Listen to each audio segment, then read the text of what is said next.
Okay, it's the big one. Your current work culture is no longer serving the business or the well-being of its employees. So it's time to make a change for the better. But how?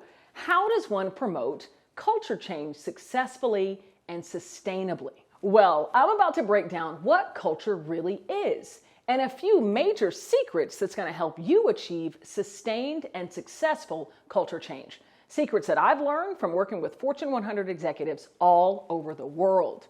You ready to hear them? Let's get it.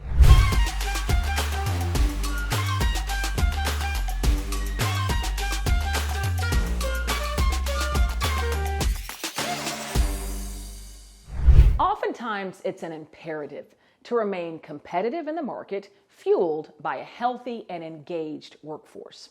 In this video, I'll start by breaking down a not so well-known truth about culture change, then share 3 very specific steps you should be taking right now to achieve your success. And finally, a powerful formula that's going to guide you through the journey moving forward. Let's start with a not so well-known truth about culture. Culture is actually the byproduct of a couple other dynamics happening in the organization. Culture is what happens when the beliefs that individuals in the organization, when those beliefs that they hold, when they manifest as words, as behaviors, as actions. So if you drill culture down, it's actually rooted in belief. And so when we want to go about changing culture, we really need to think about changing the beliefs and then the subsequent actions that's going to fuel our desired culture. You know, so often we get it wrong when we focus on the culture itself, the end result. What we need to be focused on are what are our current beliefs, what is the belief system that individuals hold in the organization, and what are the actions they're currently taking, and then what are the new beliefs that need to drive the desired action of our end result. Okay, so now that we recognize that culture is actually the byproduct of the beliefs and the actions that we're nurturing, I want to take you through 3 steps that's going to help you to achieve your culture change success. All right, the first step. The first thing you want to do is define the desired behaviors. Define the desired behaviors that you want in your new state, in your new culture. And try to whittle it down to maybe 3 to 5. What are employees going to be doing? How are they going to be behaving? How are they going to be acting in this new culture? An example of some of these behaviors might be employees flow to the work when there's a need. Employees are intentional and deliberate about taking time off for mental health and well-being. Employees are respectful for the opinions and the perspective of others in meetings. These are very clear behaviors or ways of being that you want to actually be a part of a new culture. And again, try to whittle it down to about 3 or 5 to really help focus you. Okay, let's get into step 2. So the second step is I didn't even put a 1 up here. So again, this is the first step. It's the first thing on this board. Now, the second step is to identify the beliefs. Identify the beliefs that are going to drive that behavior. So let's take one of the examples that I just mentioned before. The example of employees being very deliberate and intentional about taking time off for mental health and well-being. Well, a driving belief to that behavior is that my mental well-being is a number 1 priority. And in order for me to be successful in my work and moving the business forward, I have to take time for me to nurture myself and refuel myself. That's a belief that drives that behavior. So after you've listed out your 3 to 5 behaviors, really get crystal clear in identifying what are the beliefs or the thoughts that employees will keep thinking that will nurture those behaviors, that will have them doing those behaviors on a consistent basis. As an example, again, being the fact that employee mental health and well-being is very important, a number 1 priority. And so that way, those employees are going to act accordingly to that belief. All right, now let's get into the third step. By the way, if you're digging this and maybe you've experienced or maybe going through some change right now, culture change, comment below. I want to hear from you. What's working? What's not working? What are some strategies that you employ when you're going through this culture change? Comment below. I want to hear from you. All right, let's dive back into it. Now, the third step is probably one of the most important, and it's probably going to take the most amount of work. And that is, number 3, to identify the gap.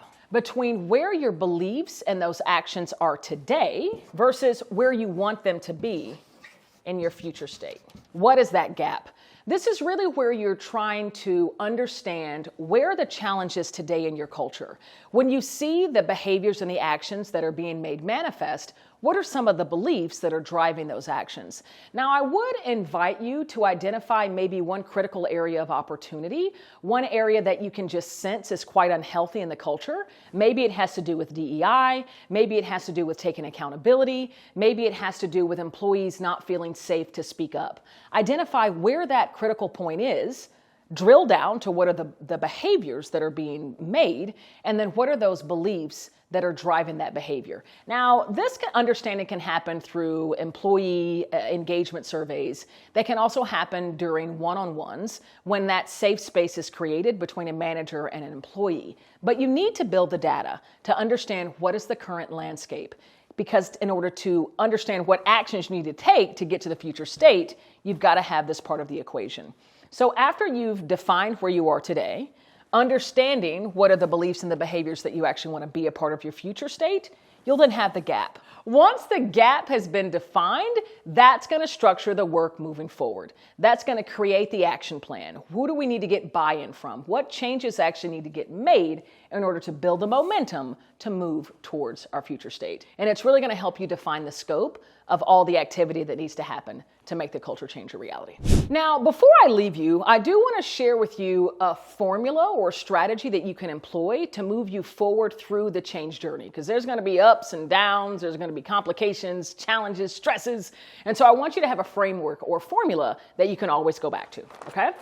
So, the formula looks like communicate, enroll, role model, repeat. So once you're clear on what the work is, what are those actions, those beliefs that you want to drive, communicate them out. Get crystal clear with the organization, with your teams, with the workforce on what's required.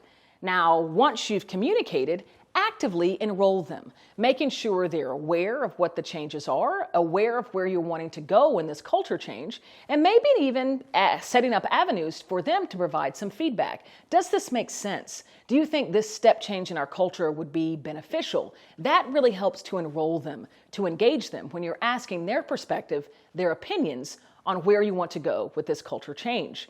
And then next, role model the behavior. So you've already listed out those desired end behaviors. You as a leader need to be role modeling that. And honestly, anyone in the organization, whether you have direct reports or not, if you're bought into the need for the culture change and you know that these behaviors are actually going to be a huge part of making that culture a reality, role model that every day. You have no idea who's watching and who's listening to your words as well as your actions. So be that role model. And then finally, repeat.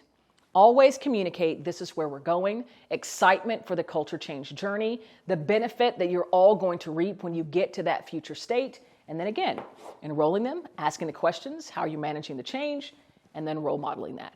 And repeat. That's your framework. That's your formula to be successful in culture change. Now, the final part that I'll offer is there's an ingredient to all of this that's so critical. And it's probably the most challenging part for me when I'm either going through a culture change or working with executives to lead through a culture change. And that is patience. It's patience. As long as you've built in the rigor that I've just exemplified in this 3-step process, as well as working through this formula, it's going to take time because you're looking to change beliefs. And some of those beliefs can be deeply held within individuals. And so it's almost like you're building new habits, building new muscles, and that takes time. So remember patience.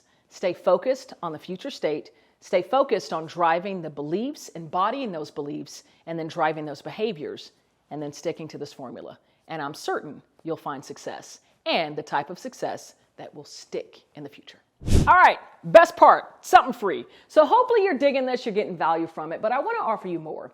I actually want to share with you a snippet of a keynote message that I did for an organization going through tremendous change internally, as well as dealing with a lot of market disruption. I want to share with you a snippet of that keynote where I was offering my insights that I've learned in working with clients all over the world. It's yours today for free. All you got to do is click on the link below. I want to make sure that you have the research, the data, and the insights to help you successfully fuel growth through change. I'm Cassandra Worthy, and until we meet again, keep growing and keep rocking.